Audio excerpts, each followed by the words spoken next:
So let's get started with a quick formatting change because, as I said, I want to have the same format for our visuals that we have right here.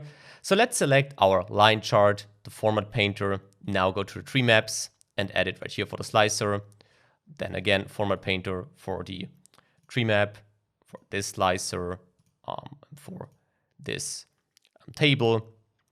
Let's again copy it. Let's go to the cards, add it right here. Not a big change, I just want to do it right there. Then for our combined charts, right here and right there. And finally, one last time, again, our waterfall.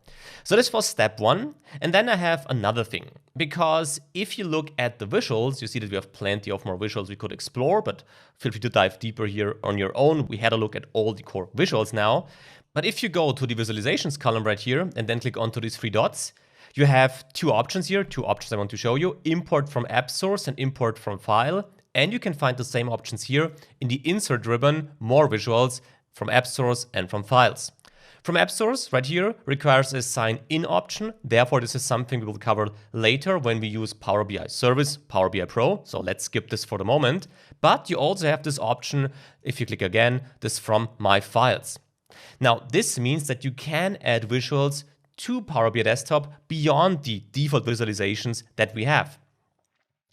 We will dive into creating own visuals towards the end of this course, just a little hint here, but you can find lots of predefined visuals on this page here.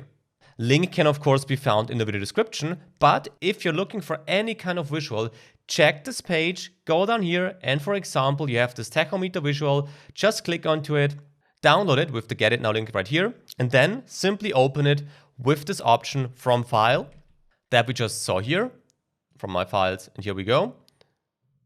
Then you get a quick warning that you should be sure that the visual you're downloading is secure and doesn't contain any risks. But if you press import here, then you can simply select the folder where you stored this visual and then use it in Power BI Desktop. I'm not doing this right here, as you typically need appropriate data for a specific visual. Therefore, this wouldn't help us too much here.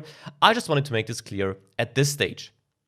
With that, we also finished this report module. There are, as always, only two things left. The first thing is an assignment to practice what we learned, and then of course the module wrap up.